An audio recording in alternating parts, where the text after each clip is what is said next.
This channel does not promote any violent, harmful, or illegal activities. All content provided by this channel is meant for an educational purpose only. আমার তো আমি একটু আশ্চর্য হয়ে গেলাম। আমার মনে হয় মানে যে ভিতরে যেটা হলো আমি একটু আশ্চর্য হয়ে গেলাম।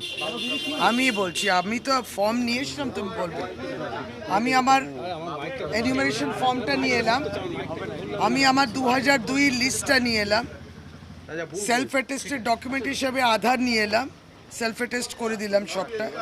আমি জানি এইগুলোই দেখাবো, আপনি শুনে নিন কি জিজ্ঞেস করবেন। কি জিজ্ঞেস করলো দিদিকে? কি জিজ্ঞেস করা? ওখানে ওনার 2002 এর ম্যাপিং ওনারা নিজেরাও পেয়েছে। 2002 এ ম্যাপিং পাওয়া সত্ত্বেও ওনাকে পাসপোর্টে জোর দেওয়া হলো। পাসপোর্টের জোর দেওয়া হলো যে 2002 আপনার নাম ঠিকই আছে, আমাদের ম্যাপ করতে ভুল হয়েছে, তাহলে তো আর পাসপোর্টে জোর দিতে পারে না। ওনার তো সবই আছে, কিন্তু আমি দেবো কেন?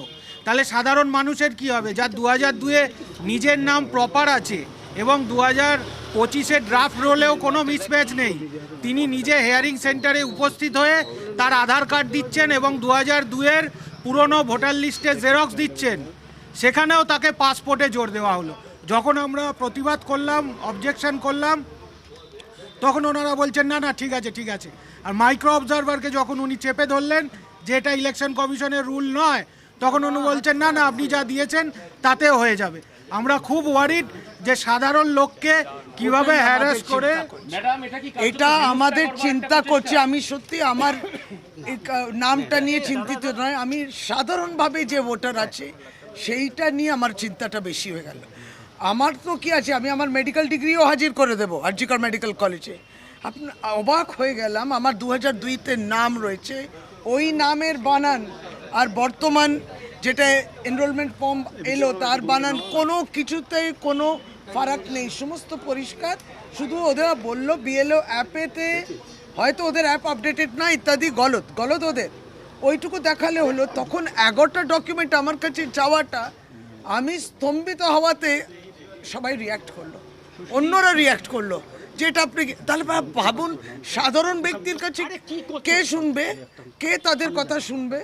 শশীদি পরিকল্পনা করে এটা হেনস্থার একটা প্রক্রিয়া চলছে নিশ্চয়ই। যেটা বলছিলাম আমরা দেখুন কোনো ব্যক্তি যে ভিতরে বসে আছে, সে বিএলও হতে পারে, ইউআরও হতে পারে, মাইক্রো অবজার্ভার হতে পারে, কারো বিরুদ্ধে ব্যক্তিগতভাবে তো আমাদের কোনো দুশ্মনী নেই, কিন্তু তাদেরকে তো ইলেকশন কমিশন নির্দিষ্টভাবে এই কাজগুলো বলে দিয়েছে। সেখানে আজকে ডকুমেন্ট যেভাবে আমার চ্যালেঞ্জ হলো, আমি বলছি এক কথায় স্তম্ভিত, এবং নিশ্চয়ই এটা হেনস্থা, এটা সাধারণ মানুষের হেনস্থা।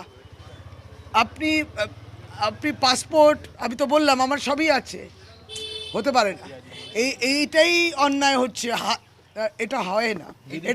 পাসপোর্ট তো ভারত সরকার দ্বারাই দেওয়া হচ্ছে, কেন চাইবে আমাদের কাছে? আপনি আমার কেসটা দেখে নিন, কি বলেছিল ইলেকশন কমিশন যে 2002-তে যারা রয়েছেন, সত্যি বলতে গেলে তাদের কিছু লাগে না। 2002-তে আমি নিজে, তারপর ছিল 2002-তে আপনার আত্মীয় স্বজন, তারপর ছিল আনম্যাপড, তারপরে নতুন নাম একটা দিয়েছে এলডি, লজিক্যাল ডিসক্রিপেন্সিস।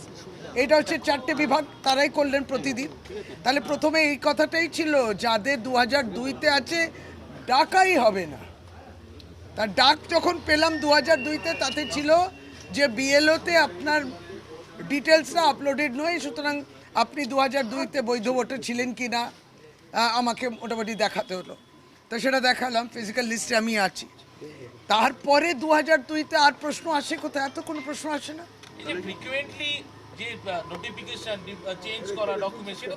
না না, কথাটা হচ্ছে যে যারা আজকে অফিসার্সরা আমাকে এই প্রশ্নগুলো করলেন, সেটা বিএলও হতে পারে, মাইক্রো অবজার্ভার্স হতে পারে, এবং অন্যকে আরও হতে পারে। তার মানে তাদেরকে এই ক্ষমতাটা দেওয়া হয়েছে এই প্রশ্নগুলো করার। এইটা নিয়ম ইলেকশন কমিশন কবে থেকে করেছে? এই নিয়মটা বাংলায় করেছেন তো এই নিয়মগুলো অন্য রাজ্যে হয়নি। আজকে যে প্রশ্নগুলো আপনাকে আমি দেখাচ্ছি, 2002 এটা আমার এনরোলমেন্ট ফর্ম, যেটা আমরা দুটো করে সবাই বললাম, এটা তার অরিজিনাল সমস্ত রয়েছে এবং স্পেলিংটা শুদ্ধ রয়েছে। আমার বাড়িতে 4 জন সদস্য, স্বামী, স্ত্রী, 2 মেয়ে, তিনজন ডাকা হয়নি, আমাকেই ডাকা হলো, এটা তো ফার্স্ট বললামই। তাহলে এটা অরিজিনাল। এবার ঠিক আছে, ভোটার লিস্টে, ফিজিক্যাল ভোটার লিস্টে তো নিশ্চয়ই আমি দেখেছি 2002, এইটা তখন এই স্কুল ছিল, এখন অবশ্য নেই। এই দেখুন 72 নম্বর সিরিয়াল নাম্বারে 58 নম্বর 5 250 সেকেন্ড ফ্লোর, শশী পাঞ্জা, হাজবেন্ড প্রসূন পাঞ্জা, এক্সেট্রা এক্সেট্রা হলো। এটাও আছে আমার প্রমাণ। এরপরে তো ডাকার নেই, তারপর তো ধরুন ভোটার কার্ড ইত্যাদি নিয়ে এই নোটিশটা, এই নোটিশে যে আপনি ঠিকমতো আপনার ডিটেলসটা ভরেননি কিংবা আপনার আত্মীয় ডিটেলসটা ভরেননি, যেটাতে আপনি যে বৈধ ভোটার 2002-তে বৈধ ভোটার আপনার ইলেকট্রাল রোলে, সেটা মানে আমাদের সন্দেহ হচ্ছে। তাহলে ইন ভিউ অফ দিস আপনি একটা হিয়ারিংয়ে আসুন। হিয়ারিংয়ে এলাম, হিয়ারিংয়ে এলে তখন বলেছিল একটা অ্যাটেস্টেড কপি আনবে, অ্যাটেস্ট করেও নিয়ে এলাম, তারপর অরিজিনালটাও হাতে রয়েছে।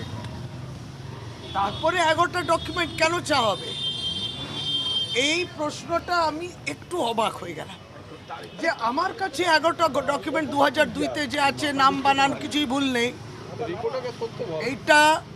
এইটা হ্যারাসমেন্ট, এটা কিন্তু ঠিক হলো না।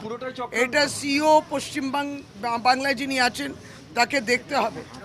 আমরা কিন্তু সর্বভারতীয় তৃণমূল কংগ্রেস থেকে যে প্রতিবাদগুলো করতাম সেটা সম্পূর্ণটা বৈধ। আজকে নিজে আমি নিজেও একটা উদাহরণ হিসেবে তার মধ্যে নিজেকেও রাখছি। আমি নিজে একজন সাধারণ মানুষ, ইলেক্টর হিসেবে কোনো বললাম আলাদাভাবে নয়, আমিও আসবো, হিয়ারিংয়ে দাঁড়াবো, আরও আছেন কয়েকজন হিয়ারিংয়ে দাঁড়িয়ে। তাহলে পরে এইগুলো কেন বলা হলো, তার মানে নিশ্চয়ই তাদেরকে এই নির্দেশাবলী এসছে। তাহলে